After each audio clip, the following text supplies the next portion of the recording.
Salut Brenda. Moi, ma question, ce serait autour de comment se sentir à l'aise au lit avec son partenaire. Parce que souvent, j'ai des pensées pendant l'acte qui viennent du genre je me sens pas assez belle ou peut-être que l'autre il me trouvera pas assez belle et j'aimerais pas penser à ça. Voilà. Bisous. OK. Notre amie que nous allons appeler Camille aujourd'hui, parce qu'on aime bien les Camille ici. En fait, ce que j'entends dans ce que tu me partages, Camille, c'est, que l'acte, en fait, manque de lâcher prise et c'est quelque chose qui est très commun chez les femmes. J'aime bien donner l'exemple de la liste des courses qu'on a pendant l'amour. C'est-à-dire qu'on est en train de commencer à se chauffer. En général, quand on commence à se chauffer, ça se passe bien. Puis vient la pénétration et au moment de la pénétration, en fait, et au moment où on va dire que les allers-retours commencent, n'est-ce pas?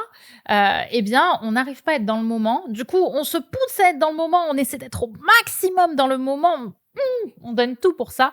Sauf qu'en fait, ça fait effet inverse et on se met à avoir toutes les pensées possibles et inimaginables, dont la liste des courses. Moi, c'est vraiment un truc qui revenait beaucoup à l'époque. Cette histoire de liste des courses qui me vient pendant l'amour où je me disais: «Putain, j'ai oublié d'acheter des carottes, quoi». Pourquoi est-ce qu'on a ça? En fait, je pense que ces pensées parasites, elles sont là pour nous protéger.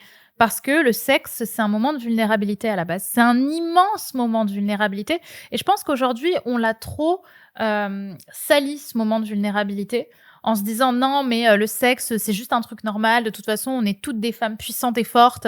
On a le droit de, on a le droit de coucher quand on veut, où on veut avec un homme» et je suis complètement d'accord avec ça.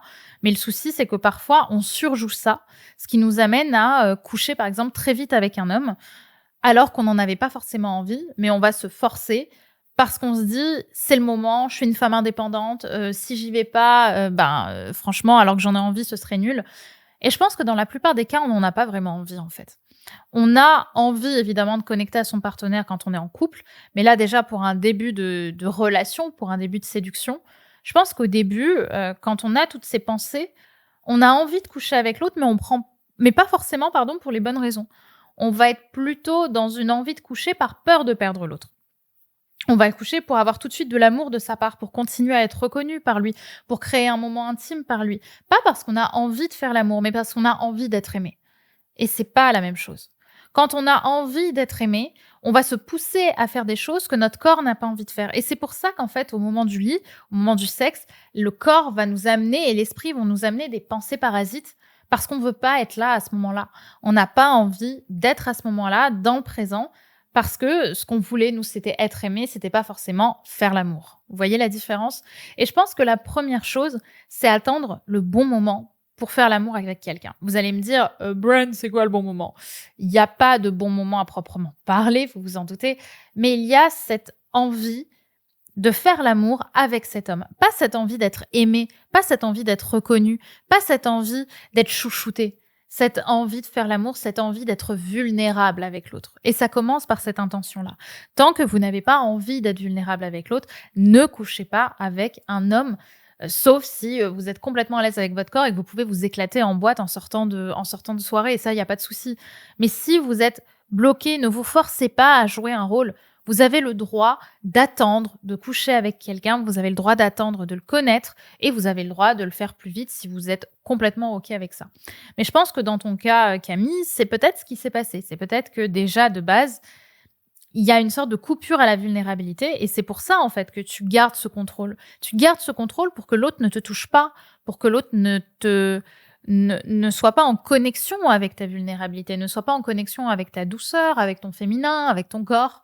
Et c'est là-dessus que je t'inviterai déjà à travailler, à te demander si, pour toi, être vulnérable, c'est quelque chose d'envisageable avec les hommes.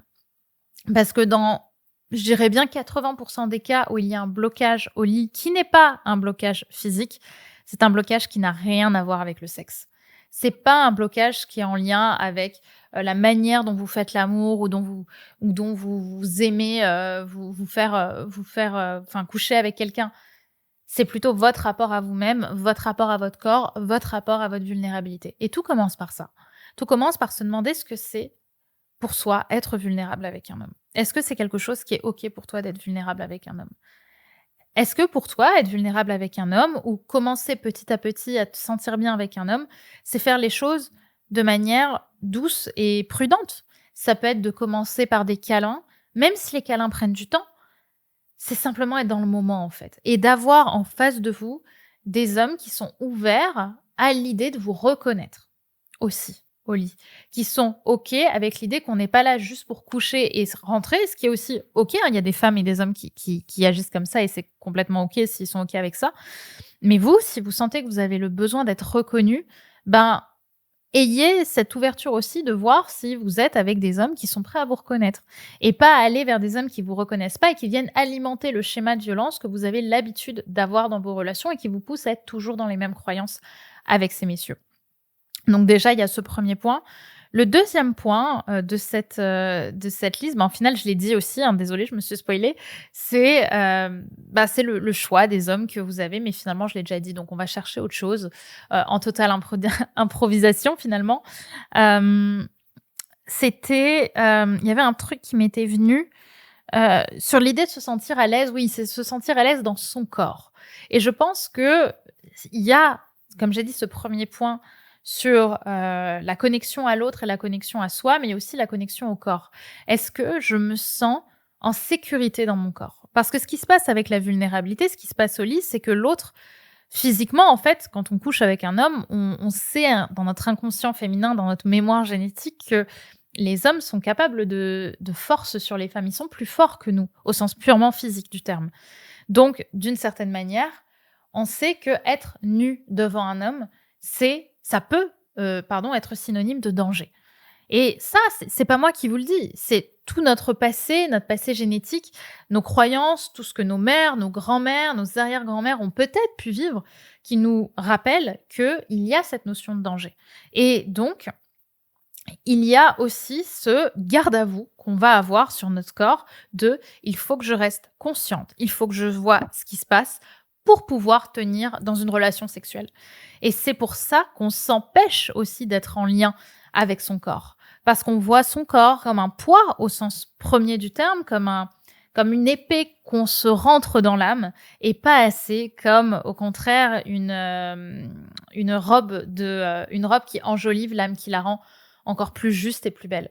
Et c'est peut-être déjà revoir le corps comme un allié, comme un collaborateur et pas comme une épée qui transperce l'âme. Votre corps, il joue dans votre camp.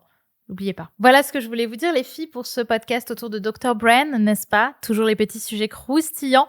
N'oubliez pas, si vous voulez participer à ces petits épisodes capsules, de m'envoyer un vocal. Attention, on a dit un vocal, les filles. Un, d'accord? Je ne veux pas 2, 3, 5 vocales. Je veux un vocal parce que vous êtes des vraies pipelettes. Un vocal que vous m'envoyez sur Instagram, sur mon compte Brenda Boucris. Vous suivez ce vocal du hashtag Dr. Bran. Et ma social media manager ira ensuite les envoyer, les écoutera. Moi, du coup, elle m'enverra les meilleurs et vous pourrez passer dans un prochain podcast. Donc, n'hésitez pas à faire ça sur Instagram et je serai plus que ravie de répondre à vos challenges du moment. Donc, les conditions, c'est ça et c'est bien sûr de vous abonner à la chaîne. Autre petit point, forcément, parce que c'est Kiki, je vous invite à mettre 5 étoiles sur le podcast ou à le noter si vous en avez la possibilité. C'est toujours hyper important pour moi d'avoir vos retours et bien sûr de vous abonner, de le partager si vous avez une copine que ce podcast peut aider. Envoyez-lui les épisodes, envoyez-lui cet épisode. C'est le geste le plus altruiste et le plus doux que vous puissiez faire pour m'encourager. Il est totalement gratuit et il peut rapporter beaucoup, autant pour moi que pour vous, puisque plus on aura d'auditeurs, plus on aura de succès, plus on aura de soutien autour de ce podcast, plus on pourra tourner d'épisodes et on pourra répondre à un maximum de problématiques. Donc je vous souhaite une très très belle journée les filles, prenez soin de vous et on se retrouve sur Insta pour m'envoyer vos messages pour le podcast Dr. Bran. Allez, bisous les filles, prenez soin de vous. Bye bye.